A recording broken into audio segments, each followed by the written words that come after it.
So first up, welcome everyone. Welcome to our show and tell today. One of the latest ones that we've been doing with a series of special guests. Today, the subject is marketing automation and how it relates to forms. Bit of housekeeping. We'll be running through this. If you have any questions, please drop them in the chat and we'll try to answer them either then or towards the end. But to give you an idea of the introductions, firstly, I'm Alan. I'm Managing Director of Zuko Analytics. We are a form analytics platform that basically tracks behavior on forms and helps you optimize it and optimize conversion rates. I'll hand over to Kenda in a second to introduce herself, but also just also a quick big up for Experimentation Elite, who are supporting this event. So hopefully Jackie's out there watching. Experimentation Elite is the biggest experimentation event in the UK. It's on June the 28th this year in London. So go to experimentationelite.com if you want tickets for that. But now I'll hand over now to Kenda, who will introduce them, but then perhaps you can talk about what actually do we mean by marketing automation. Sure. Thanks, Alan. I feel like a news presenter now. So I'm Kenda MacDonald. I am the CEO and founder of Automation Ninjas, and we are a behavioral marketing automation agency. So my background's in forensic psychology, and I help people understand a little bit about how the brain works and how to adapt your marketing to be better for brains and therefore to increase your conversion rates. And when it comes to marketing automation, what do we mean by marketing automation, especially when it comes to forms? So marketing automation, the definition that I like to give to marketing automation is, if you think about what marketing is everything that you do to get and keep a customer. And marketing automation is about the systems and the processes and the tools that you utilize to leverage that process or to make that process happen in a digital landscape. And one of the most important parts of that process is actually collecting lead information. And that's where your forms come in. And people tend to think of forms as something really static that you just have on the site for your contact form. And that's not true at all, especially when it comes to how you utilize your forms in the automation of your customer journey. Forms have a really important role to play, and we can do a lot more with our forms. And unfortunately, most businesses don't. So that's why we're here today. That's true. And obviously, we've got a big passion on forms. You've got the automation piece, and so hopefully together we can get some insights and practical tips for people going forward. So we've got a big long laundry list that we've discussed previously. Now we've got half an hour. I suspect we won't get through everything, so let's start and then see how we go on and say that we might get comments and questions from the audience. So the first sort of area we want to look at is progressive profiling, particularly in terms of forms. So in terms of that, what do we mean? What does it actually mean in practice, and how does it improve the experience for the user or the outcome for the business? Progressive profiling is an interesting one. So this was something that was really made popular by HubSpot because HubSpot pushed it a lot as part of their functionality for marketing automation. So the way that HubSpot defines progressive profiling is it's as the incremental collection of information, so or progressive collection of information. So if you think about the fact that the first time someone comes into contact with you, you might collect their first name, their email address, and their company name. What HubSpot then suggests is rather than collecting that information again, the next time you switch out the form fields and collect maybe a telephone number or a job title, etc. So progressively collecting more information as you interact with people rather than trying to collect it all in one go. Now, I would argue that even though it's better than collecting the same information over and over again, that's too basic. And we should be looking at how we can behaviorally collect information, because a lot of what people sign up for in forms tells us a lot about them. So for instance, if someone is signing up for a lead magnet that has to do with lead generation problems, by virtue of the fact that they're signing up for that lead magnet, we now know that they have a lead generation problem. So we've learned quite a bit based on the behavior that they're displaying. And that means we can give them different information later on down the line that they are more likely to interact with, rather than just, not segmenting them and keeping them in a static journey. And it's an interesting one because it forms, we always say, ask at the minimum you can now and ask for it later. And often you capture it later through registration or through a phone call, but actually within the form is an interesting way of capturing it. Just to sort of add a question to that, though, obviously you gave the example of the lead magnet and understanding about a person. Where do you stand on the whole first party understanding versus third party data of you know, understanding more about the person when they reach your site? Yeah, so the way that I always look at this is that people are going to tell you something and that isn't necessarily true, right? So people are always going to tell you, so they're going to give you their information. They're going to tell you, this is the type of person I am and this is the sort of stuff that I'm interested in. But then when people are actually hitting the site and they're displaying certain types of behavior, that behavior is often more revealing than what someone has told you.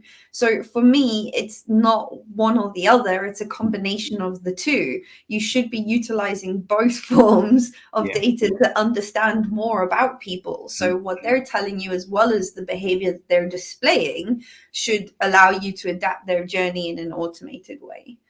And so when we're talking about that, we're talking about both the digital journey and also non-digital journey. I think that's often, you know, one of the things we get in the digital world. We get, you know, hung up on our own form, digital, etc. But actually, many businesses, the most important part is fulfillment or customer service or whatever it may be. I don't know if you have any specific examples on how automation has enabled improvement in those areas. Oh, yeah, 100%. So, for instance, there's a couple of different building suppliers that we work with. So one is one that does underheat flooring and creates all of the stuff for underheat flooring. And another one is one that does roof tiling. And both of these guys, when they're speaking to people, they're collecting a lot more information. So as an example, someone comes to the site, they're looking at the quote systems. So the quote systems give a lot of information, but also you're giving away information, but you're collecting a lot of information based on what that person is interested in. From there, they're going to speak to a salesperson. Now, these salespeople are really, really good at their jobs in terms of they're experts and will help that lead understand exactly what they need versus what they don't need. But they're collecting a ton of information when they're on that phone call. So they use a series of internal forms to track that information to make it easier for fulfillment to actually create the systems that these people need. And so that's an example of, you know, an integration between that. And if you're clever with your forms, you're not only using them externally, you might be using them internally as well to collect information and feed into your system. And that brings us nicely onto kind of the next item on my list, which is ITTT or IFT. I get this wrong. If this, then that. So basically, the standard old school classic. If X happens, then Y happens, which is kind of linked to what we've talked about. But when we're looking at forms, it's okay. You submit a form, you get something. Now that could be, you know, just so simple as an email that's tailored to input and the other information you've done. It could be an offer. It could be a phone call. There's various different ways you can use that to your advantage. So I don't know if you have any specific thoughts or examples on how that can be used to benefit the business. Yeah, for sure. So, for instance, if someone is filling out a form and they're telling you something, thinking about what you want to have happen is it's more than just thinking, I'm going to send an email or I'm going to send, an automated response. The way I like to describe it is if you want to get into ITTT or if this then that behavior, think about a conversation that you're having. If you are talking to a lead face to face and they say to you, I've been looking at this product and I've requested this brochure from your company. You're not going to start talking really generically about all of your product service offerings. You're going to go, oh, okay, well, if you're interested in that, here's this information. And you're going to give them the exact information that they want. That's what a form fill is telling you very often. And so what I tend to see businesses do is create like a contact us form where there's a drop down where you can say what you're interested in. And then they get a generic welcome series or a generic thank you email and a standard phone call. That's your opportunity to go, if this thing is filled out on the form, then I want this thing to happen. So it's always taking a look at something and going, well, if I was having a standard conversation with someone, I would tailor my output and what I'm saying to people, we should do that with our marketing automation too. So it's segmenting things out into appropriate channels and giving people information based on what they filled out on those forms. And I kind of take it back to basic form structural planning. It's like, okay, in theory, pretty much every field should almost be if this, then that. You know, it has to be of value. Yeah. If you're asking things that you're doing nothing with, then what's the point? You're just adding extra friction into the form, encouraging people to leave you. But so one of the biggest areas that this pertains to, and I know it's quite controversial, so we might spend a bit of time on this, is the area of lead scoring and responding based on on the information that you're given in a form.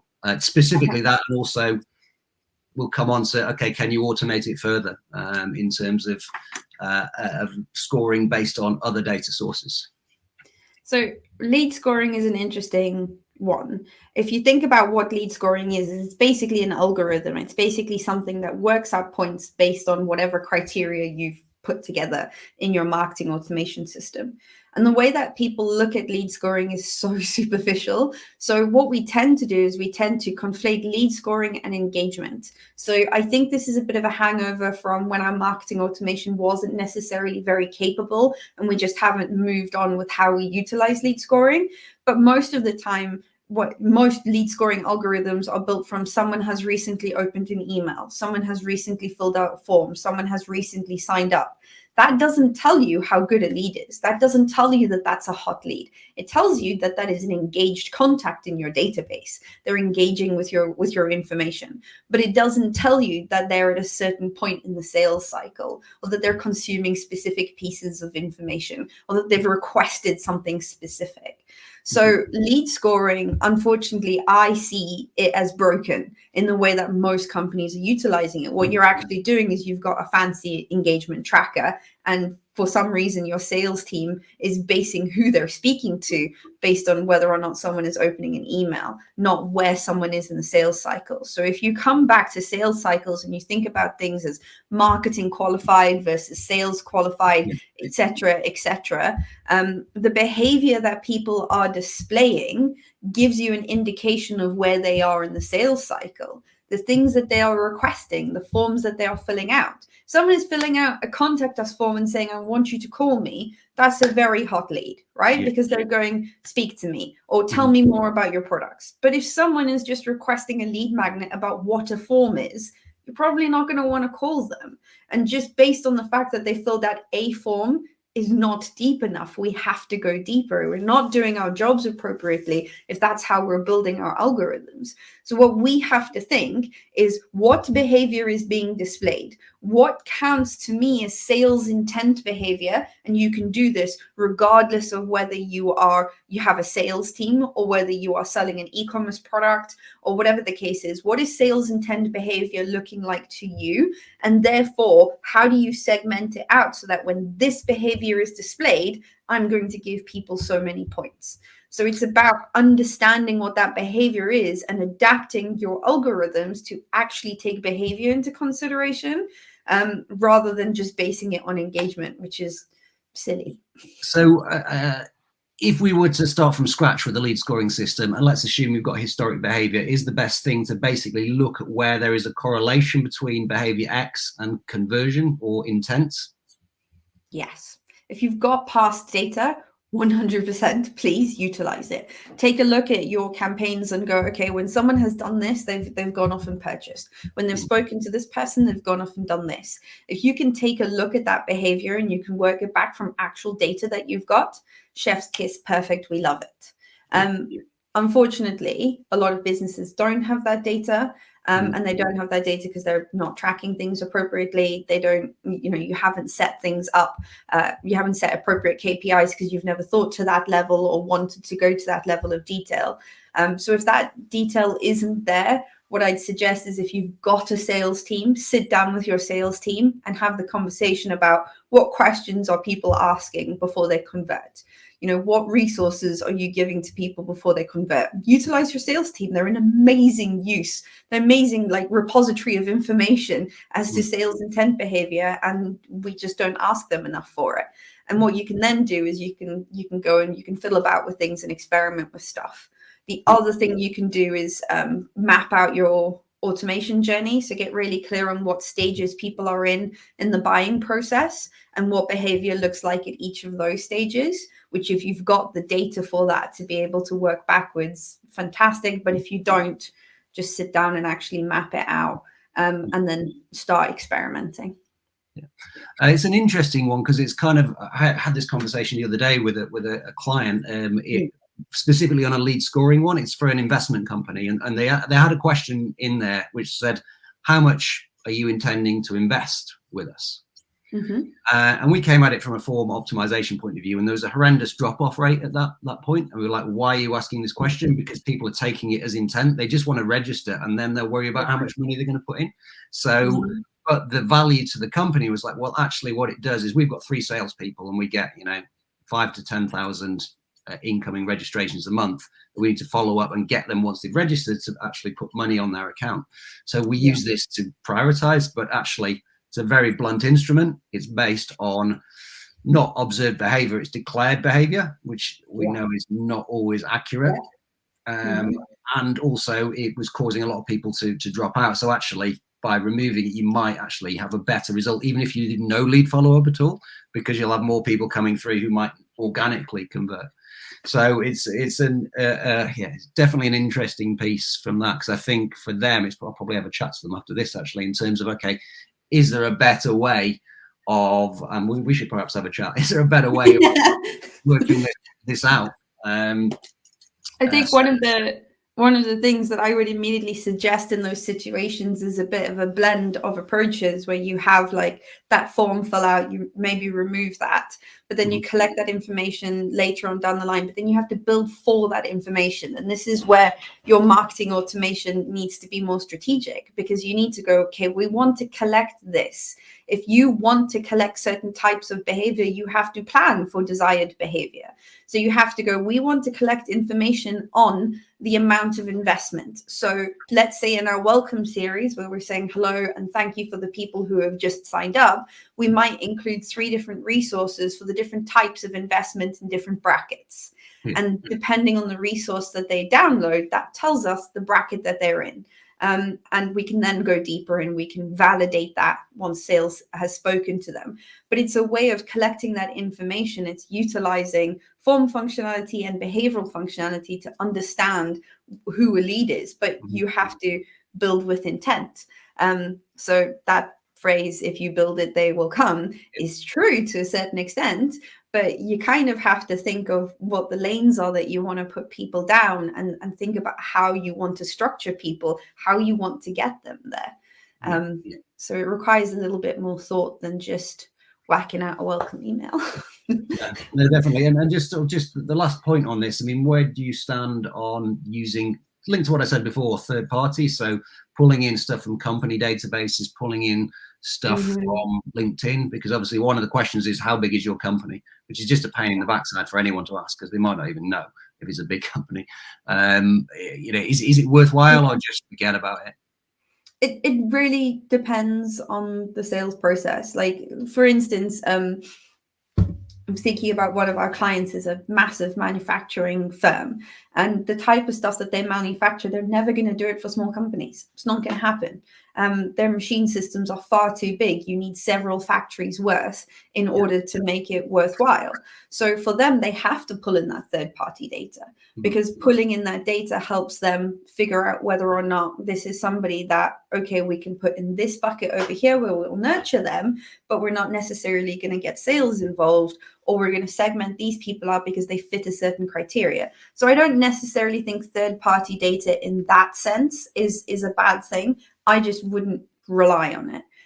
So again, I'd build a behavioral capacity into it. Sorry, when you asked this question earlier, I thought you meant third party as if in terms of your third set of interactions. So going from a form to an email to a website, I didn't think about third party. I thought about third interaction. But yeah, there's no I see no issue with that, provided that it's not the only thing that you're relying on. And there are so many systems that allow you to pull that data in now without you having to necessarily ask for it, or to ask for a crumb that then allows you to get the rest of it. Which so yeah, usually would be the email piece. So, yeah. Which is why often, again, controversial. So don't suggest we get into this in detail. Often it's why you're lead scoring based on Gmail getting rejected. Because, oh no. And I know probably some of the people listening to this, it's a hot topic, whether you should accept Gmail as a lead or score it accordingly, but we're not going to get into that because we will use up our remaining 10 minutes or so. So what I'd like to do is kind of move on to the next piece, which is about using forms and automation to start and stop campaigns. So, obviously, forms being the start of a campaign is reasonably common in terms of you get information, you start targeting people, but also how do we use them to end a campaign too? So I mean, the basic things we talked about with lead scoring, for example, we talk about sales team. Essentially, if this then that, they get a sales team, get an alert to call them. But of course, it's making sure the automation is right to contact people at the right time, which usually is as soon as possible. I was speaking to someone the other week. He was working with an agency, and they were only following up their leads 1 week later. And obviously that's it's gone cold. It's useless there. So that's obviously the most obvious piece. But I don't know if there's any other ways that are about less obvious to the rest of us non-automation people. Well, there's this is one of the, when I'm auditing, it's one of the big things that me and my team are looking for, is effectively how well structured are your campaigns. And one of the mistakes that I see is that people tend to set up a campaign and then think that the ideal behavior is that someone purchases something at the end and that pulls them out. That's not necessarily the case. So if you think about informational hierarchy in terms of when someone is maybe going from MQL to SQL, or they're consuming something, they started at the beginning of like really high up on the buying cycle, and now they're moving to the point where they're getting to purchase. When they're displaying certain types of behavior and filling out other forms, we might want to stop certain campaigns from happening. So as an example, let's say that they're inside a promotional campaign, which is promoting a webinar, right? And we're getting somebody to sign up for a webinar, and we want them to sign up for that. But then someone downloads our buyer's guide. Do we still want to just be promoting the webinar, or do we want to stop that campaign and start a series of emails that encourages people to speak to sales? So we should be thinking about, how do we end the campaign, and in what ways would this campaign end? So would this campaign end if someone filled out the contact us form? Would this campaign end if someone spoke to sales? Would this campaign end if they signed up for these lead magnets or these resources off of the site? Would this campaign end if someone purchased something? So for e-commerce, setting up campaigns that finish and filter people appropriately based on the fact that someone has purchased is fundamental. And there are so many times in which you get promoted something just after you've bought it because someone hasn't set their stuff up appropriately. So think about how you want things to stop based on the behavior that is being displayed as well, because that's often a hole, and it means that people end up in multiple campaigns at the same time. And that's why they end up marking you as spam. Yeah, definitely. And I think that's that last example really resonates, because it is, you buy a pair of trainers, you get the day later you get the advertisement to try and buy those trainers again. And obviously it relates to forms, because it's from checkouts, and a checkout is just a glorified form, isn't it? So it's just you finish the form. Exactly. Right, that's it. Not to say you can take them out of a campaign, because there might be cross-sell campaigns that you can do. Yes. But actually, don't sell them the same thing they've got unless there's a very good reason to. So that's the classic example. So I'm conscious of time, so I'll move on to probably what's our final topic, which is kind of when you're in the form journey, you get to the end of the form, you successfully complete. What happens next? Where do you send people? Which I know is a subject which is close to your heart. Very close to my heart. If anybody is listening right now and they have forms where you submit and just a little thank you thing comes up, you are bad and you should feel bad. That's not okay. So we want people that when they've submitted a form, we want a couple of different things to happen. There's something called transitional velocity that happens when people are moving from one part of a website to another part of a website, or one part of a journey to another part of a journey. Whatever the case is, when someone is moving from one place to another place, we have a velocity in that transition, and we want that transitional velocity to be as low as possible. So we want to signal to people that they've done the thing, and congratulations, you've done the thing. So a thank you page is fundamental. And think about just thinking about that thank you page and its prime real estate value. If you take a look at your numbers from your marketing automation, around 60% on average, around 60% of the people who sign up for your newsletter or sign up for your lead magnet or whatever the case is, are going to go and open that email. The other 40% will never ever interact with it, or will interact with stuff later on down the line. 100% of the people who fill out the form are going to wait to see that the form is submitted and see your thank you page.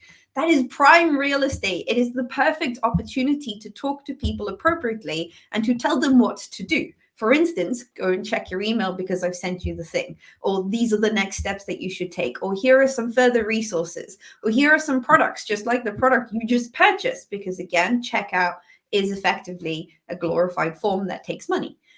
So yes, thank you pages, absolute prime real estate. Think very carefully about what you want them to do. Also, I'm going to go off on a slight tangent, very important to analytics. So you want to know that in different stages of your campaigns and your processes that people have ended up on the thank you page. So you should have different thank you pages for different things that people are doing, not the same one over and over again. Thank you pages are fundamental and they are an afterthought in the process, and that is not okay. You can't create beautiful emails and a beautiful form and a great informational hierarchy and then a shitty thank you page, because it's not good enough. You're letting down a really vital part of the process. Yeah, no, absolutely. I think it's one of those things that is just overlooked, and it's actually one of the more powerful things. Because I mean, I work in forms, and I think forms are generally overlooked. They're like the stepchild of the family. But thank you pages are even lower than that. People care about thank you pages than they do about forms. So I think it's you take nothing else out of this session. Look at your thank you page. What are you trying to achieve to it? I mean, hey, yeah, a confirmation the form has been submitted. That's step one. That's, you absolutely need that. But are you missing a trick? Is there anything else you can do with that? There's a really good comment here from Anna, and Ryan is saying he's sharing the love for thank you pages. Yes, Ryan. But Anna has said, have you implemented sniper links on thank you pages to direct people to your email in their Gmail or Outlook? Yes, Anna, we have, and it works rather well. So you can do this in a couple of different ways. So what Anna's basically saying is there are certain types of links that you can put on a thank you page. So when someone clicks on that, it takes them into their email. Now, sometimes that's not going to work depending on the, so you have to think about your audience with this, because if you have a very mixed audience, that's not necessarily going to work. But if you have a very B2B audience, that will definitely work. So sometimes you can just tell people to go and check their email, and you can give them a preview of what that email looks like. I get very angry when people put their lead magnet or the PDF on the thank you page. Don't do that. There's a couple of reasons for marketing automation's sake that we don't want to do that. First is behavioral. We want to train people to see and understand what your emails look like inside the inbox so that they have positive recall in their memory of who you are. So that's important.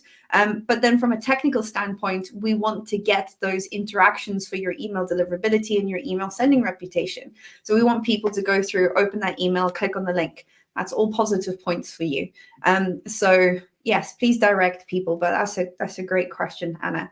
Just think about your audience and how different people might not know what email client they have, so they might not click on the appropriate link, et cetera, et cetera. So just think about your audience with that. Great. Okay, we're conscious we are towards the end of our session, so we started answering questions. So if anyone else has any more questions, then fire them through. I know Dave has asked, is this recorded and shareable? Yes, it is. So it will live on LinkedIn Live. So you'll be able to come back to LinkedIn on the page you probably are now and rewatch it. We'll also be putting it on the Zuko website, and I'll be sending that out to everyone who's registered for this. So you should get a direct LinkedIn message there as well. I think Anna's made a comment about PDF on the page. I know, I'm sad about your email deliverability. And funnily enough, you're kind of like giving yourself a worse situation. You're like perpetuating bad email deliverability because you're not going to get that interaction. So there might be a couple of things that you can do. First is I would suggest that you send people back to their email, and if they don't click to download the PDF, that you route them down a different path, send them a double opt-in email, maybe make the email download an actual double opt-in, etc., etc. There are a couple of different options you can do, but you definitely want to get that engagement for your email deliverability. Otherwise, it's just going to continue getting worse, unfortunately. Anna's also asked if I've had limited success with multi-step forms, a lot of drop off throughout. Any tips there? Well, I'm just going to put a link into the comments.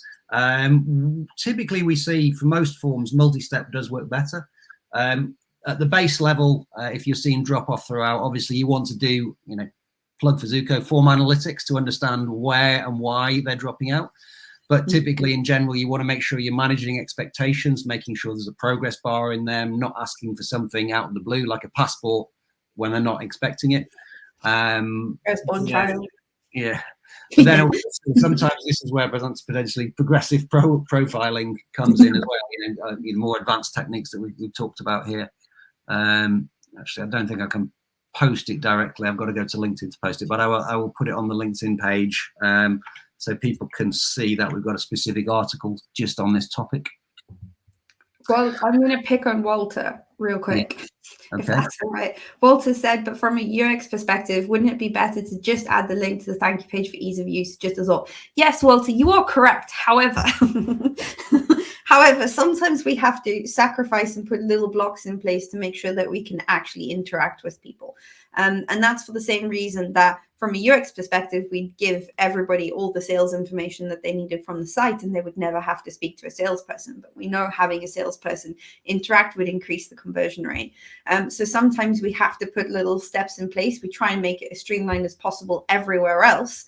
But your email deliverability, not being able to send to people after that is a significant problem for a lot of businesses. So one of the easiest ways to solve that is to get instant interaction. So it is something that is worth sacrificing for. Sorry. Sorry, Walter. So are there any more questions that we have? We'll leave it for another 30 seconds. But while we're waiting for that, I'd like to say thank you to Kenda. Obviously, if you want to know more about marketing automation or automation ninjas, how can people get hold of you? Oh, yes. Contact. Talking to humans. Do we do that? So effectively, you can head over to our site. There's a huge blog there that you can go and have a look through.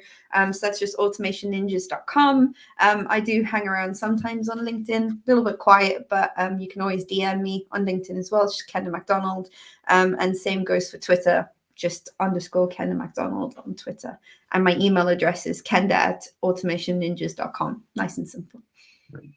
And if you ever have any form related or analytics questions, you can always come to me. Best place is typically LinkedIn. I'm on there every day. Or you can email me, alan@zuko.io. So it looks like there are no more questions. So unless anyone drops one in now, then we shall sign off. And thank you for your time. I'll follow up with the recording for this, and you can also, as I say, find it on LinkedIn Live. So thank you very much, everyone. Enjoy the rest of your day. Bye, everybody.